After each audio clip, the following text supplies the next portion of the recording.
Welcome, friends, to another edition of Economic Update, weekly program devoted to the economic dimensions of our lives, jobs, incomes, debts, all of that, as it affects us and our children. I'm your host, Richard Wolff. Today I want to talk to you about an issue that many of you have raised in your communications with me. What you've pointed out is that there are now really remarkable polls indicating that majorities, clear majorities, particularly of younger Americans, are critical of capitalism, would rather live in a system that worked better, feel that we can do better than capitalism, and so on. And that likewise, we've been successful, as have many others, in pointing out that one of the ways we can and should do better is by having an economy not organized so that the workplaces, offices, stores, factories, are organized in an undemocratic, top-down, hierarchical way, the way we have it in capitalism, and that it would be better if they were run democratically, that the commitment to democracy in the communities where we live should have been extended long ago to the communities where we work, because of the same reasons and logic about that. So with that understood, the question has become, how do we get from where we are to such a situation? How do we do it? What are the mechanisms that might be available for us so that we can start thinking about and acting to move from the condition we have now, capitalism, to something better with a particular focus on changing the organization of production from the hierarchical top-down capitalist way to the democratic workers becoming their own employers alternative. So I want to talk about that. And the way I want to do it is by starting out and exploring how capitalism did it. In other words, capitalism hasn't always existed. As I hope most of you know, capitalism is relatively young, 300 or 400 years at most. 250 years, probably most people would agree. Started in England, spread from there to Northern Europe and Western Europe, and then to North America, and then to Japan, and then to the world as a whole. And that took 250, 300 years. So the question is, where did capitalism come from? How did the transition go from feudalism to capitalism? And I wouldn't bother you with this history lesson, if you like, if it weren't for the fact that that's the best guide we have. Let's see how they did it, and I think you'll see quickly that the clues and the suggestions that come from that transition are very relevant and applicable to the question of how we make the next transition from capitalism to something better as part of the human progress that takes us out of ancient village and tribal communities, takes us into, but then out of slavery, and then feudalism, and then capitalism, and then we will discuss it. So let's look. How did the capitalist evolution, if you like, out of feudalism in Europe, how'd that happen? Here we go. Feudalism is a system characterized by lords and serfs. The land of Europe was divided up. That comes out of the previous history. And what you have are areas, they were called feudal manors, where there's a feudal lord who has the total power, controls the land, and under him, lots of villages and individuals who do the work, who cultivate the land and raise the animals. They're called the serfs. Feudal manor, lord at the top, serf at the bottom. Okay. How did that work? Well, roughly 500 AD to roughly 1500 AD, that's 1,000 years, long time. Over that time, the system got itself into all kinds of problems. It survived, it even expanded, but it also had problems. That's already a clue. Capitalism is like that. Next clue. As it had more and more problems of all kinds, including conflicts between the serfs who didn't want to have to give so much of what they produced to the lord, and the lord who had an endless appetite. The lords becoming very rich. You can see how rich if you visit the chateaux in France or the castles around Europe. Those are the remnants of the wealth they had. A few people very, very wealthy, and a mass of people squeezed so that the few could be wealthy. That ought to sound familiar to those of us living in capitalism, too. And to hold on to this system as it started to fall apart, they went from a decentralized feudalism, lots of lords all over the place with their serfs, to a few really big ones. And those big ones took on a new name. We're not just a big lord with more serfs than the rest of you. We are the number one lord, to which they gave the name king, the big shot, the guy at the top. And the others didn't like one king having all that much. They begrudged him his power, his wealth, but they also wanted to have the concentration of wealth and power and armed men to protect feudalism. Even though they weren't happy with the big guy, he could help them if their own serfs revolted, for example. So they tolerated the big, strong king.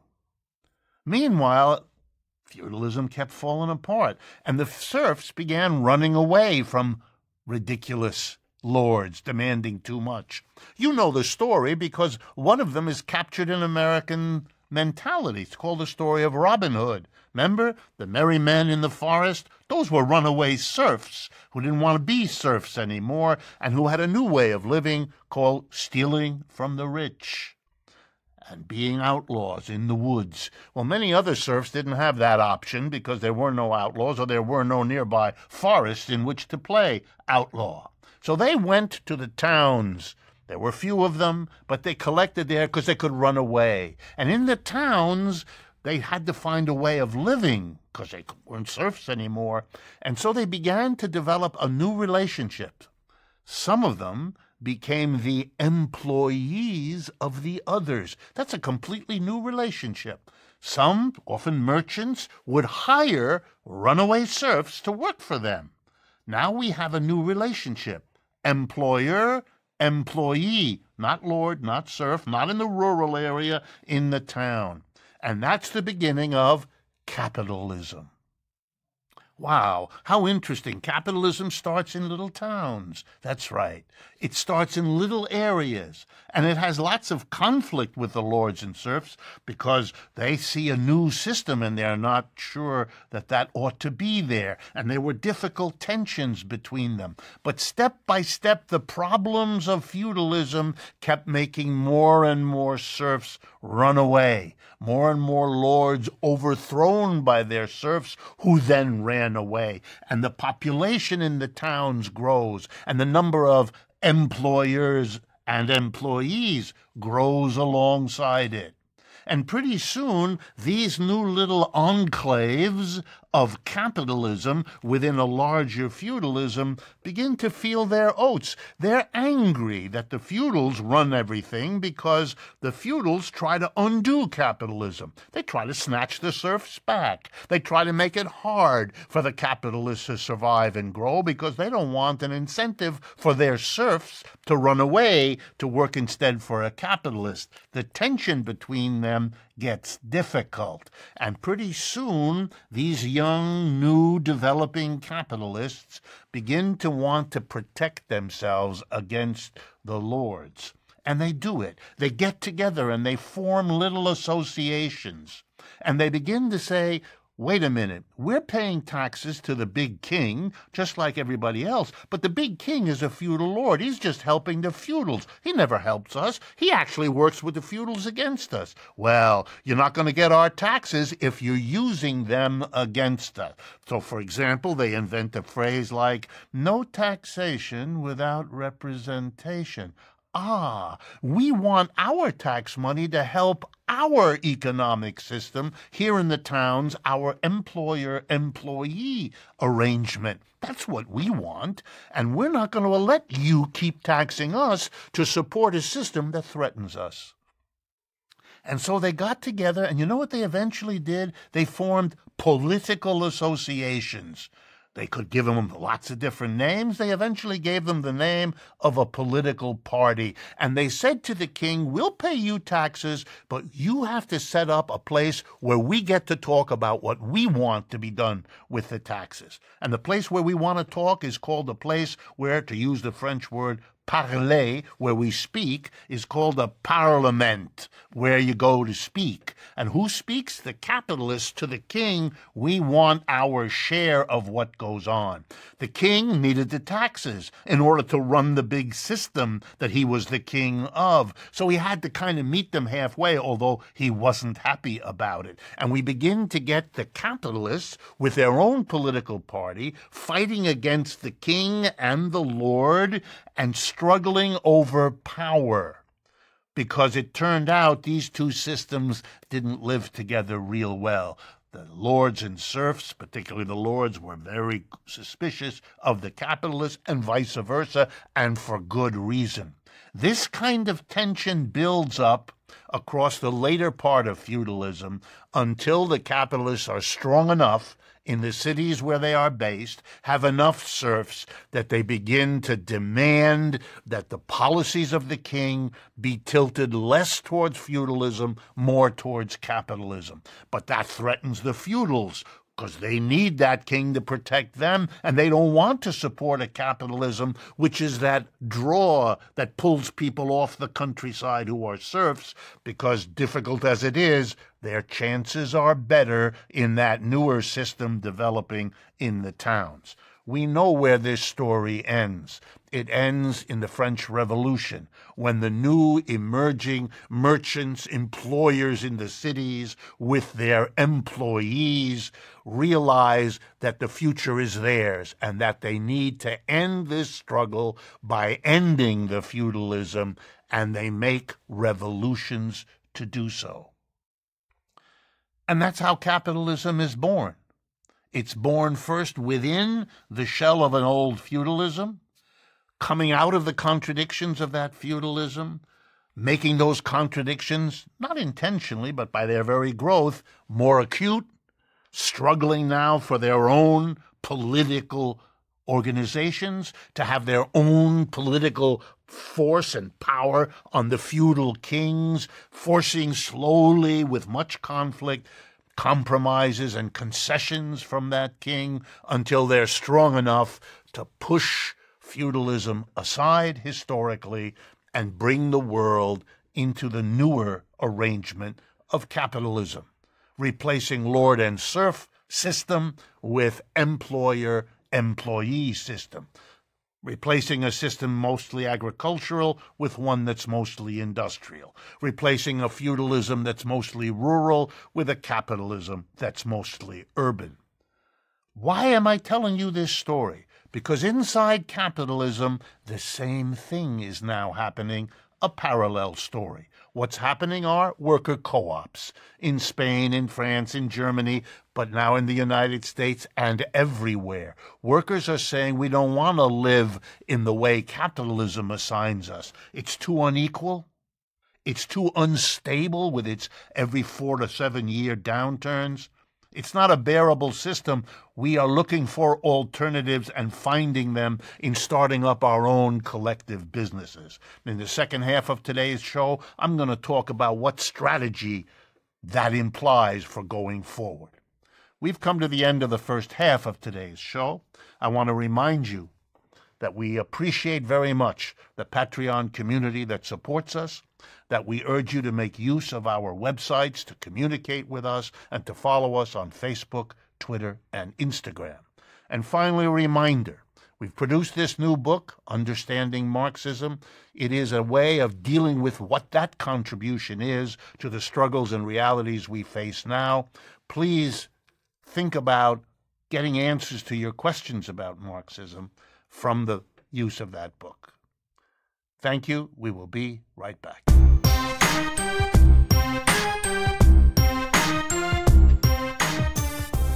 Welcome back, friends, to the second half of today's economic update.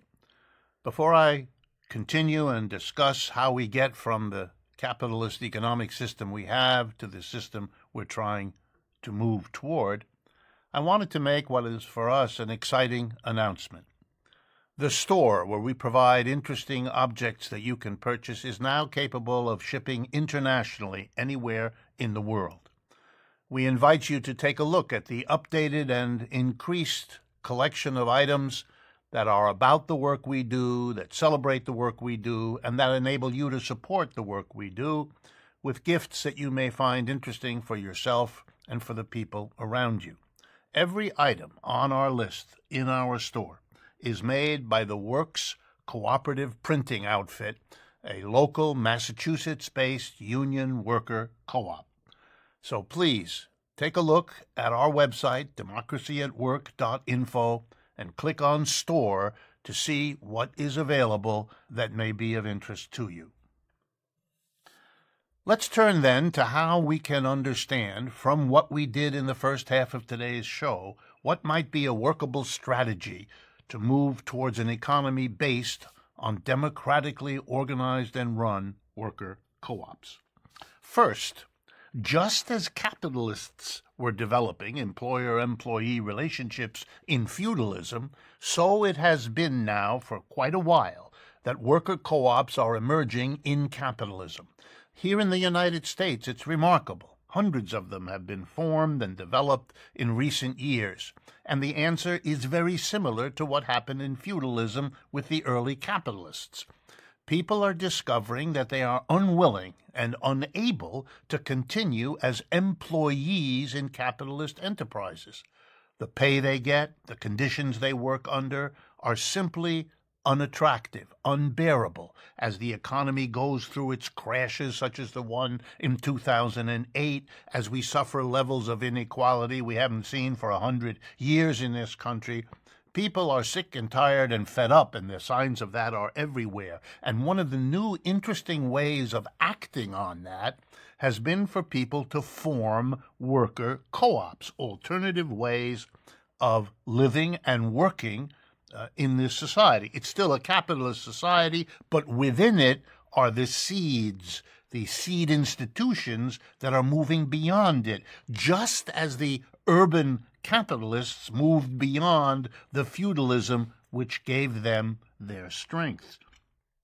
I also think we're getting to the point where there are enough cooperative activities, not just worker co-ops, which is what we stress, but other kinds of co-ops, consumer co-ops, sales co-ops, ways in which people are learning that the competitive, capitalist, profit-driven system is not only not the only way to organize an economy, it's not the one we want.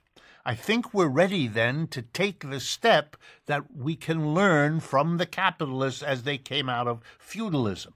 It's time for us to organize the co-ops, but bring them together in a political project. What does that mean? It means grouping together the actual co-ops that are developing, together with all the people who support and welcome the development of co-ops, together with the labor movement, the unions, so that they can see the co-ops as a force in society to strengthen them in their struggles with capitalists to get better wages and working conditions for workers. So co-ops, plus the people who support the co-op movement, plus the labor movement. That is the basis to form a new political organization, just as the emerging capitalists did.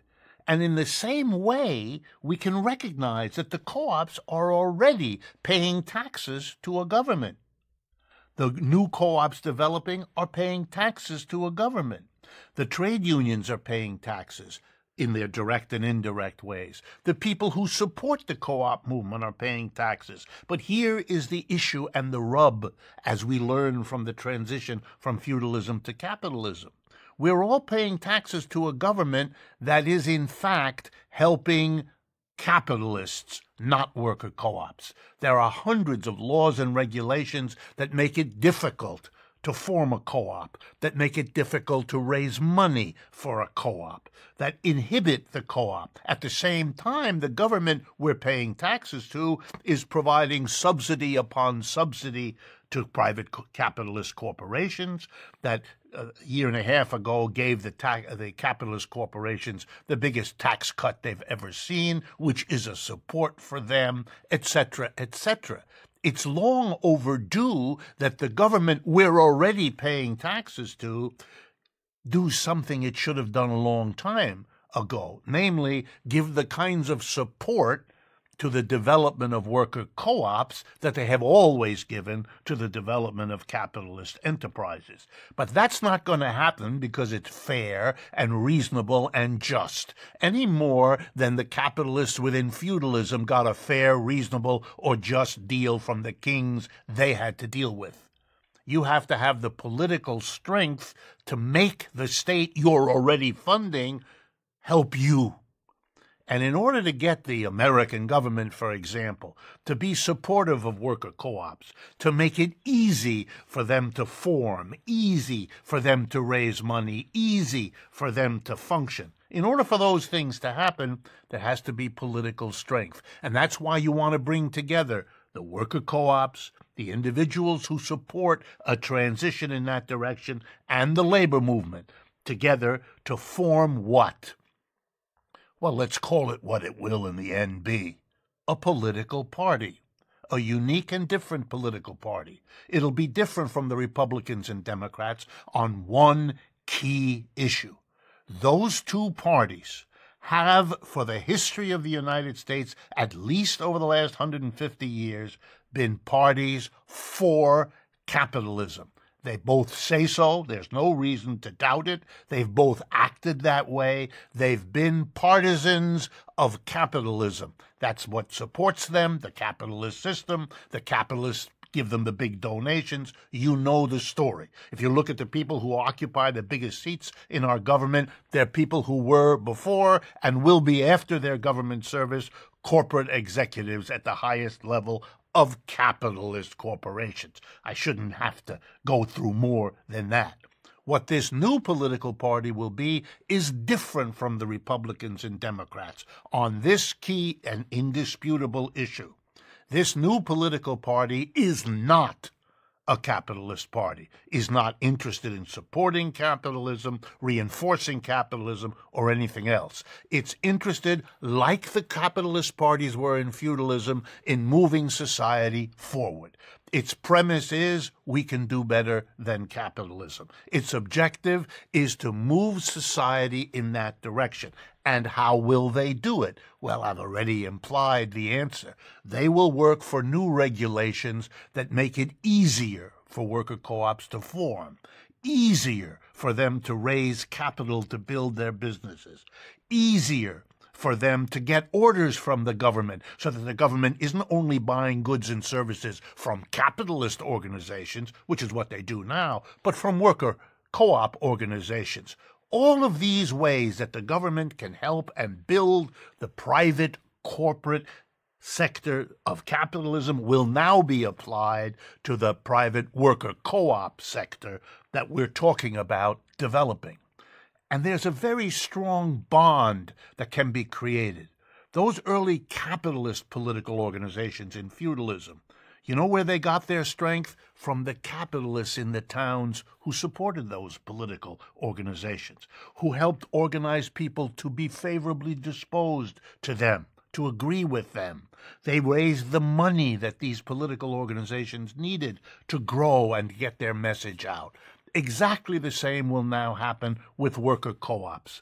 They will be the source of information about this new political party and how supporting it is a way of supporting your own worker co-op if you're in one, or supporting a worker co-op if you see them in the community and you want them to flourish as an option for you, either as a consumer of goods produced there or as a worker in one of them. The worker co-ops will raise the money, in part, to support the political party. And why? Because the political party will be doing the things at the governmental level that support the worker co-op.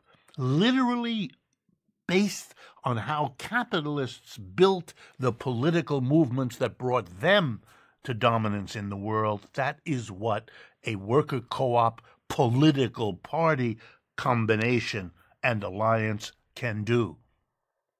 And therein lies the strategy.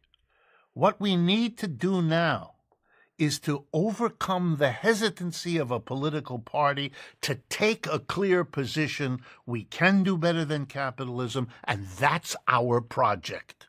And on the other hand, we need existing and future worker co-ops to recognize that they need the kind of political support, the kind of constant pressure on the government to begin to service the worker co-op sector rather than to discriminate against it, to boost it rather than suppress it in favor of capitalism.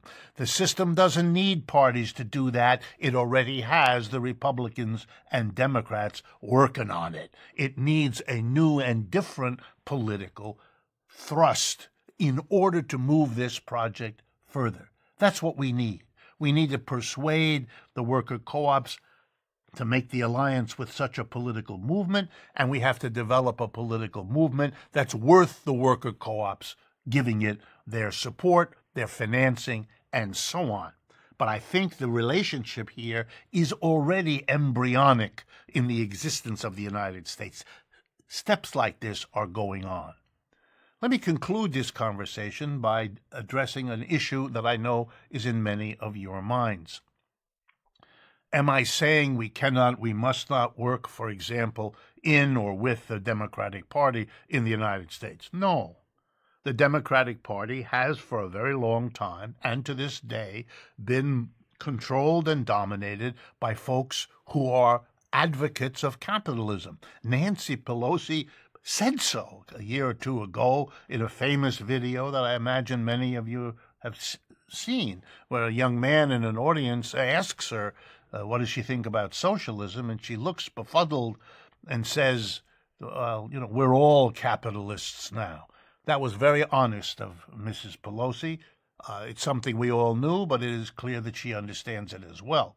So the Democrats have their commitment to capitalism. Yes, there are Democrats who are critical. Of course, the most important, Bernie Sanders, who has run inside the Democratic Party as a socialist, who's therefore committed in some sense to going beyond and doing better than capitalism. But it's not the major thrust of what he does. Could it be in some possible scenario that the Democratic Party changes from being a party of, by, and ultimately dependent on capitalists to being a party of the sort I'm describing? Sure, it's conceivable. It hasn't been the direction things have taken. It doesn't look likely to me now, but I don't rule it out, nor would I rule out at all that there are important steps that can be taken by people inside, not just a Democrat, but the Republican Party too, to provide supports for what we're doing. But to make a transition of this importance, we do need our own political organizations, just like we need worker co-ops connected to them. That's the way forward. That's how capitalism did it. It's a good way, at least to start the conversation about the strategy to get us toward the goals that already attract Americans, both in their thinking and in their actions as they look for different ways to organize their work lives. I hope you found this interesting. It is a response to many of you asking, okay, we understand where you are pointing, but how do we get there? These are the kinds of considerations of both of history and of our present situation designed to strategize our way forward. Thanks for your attention, and I look forward to speaking with you again next week.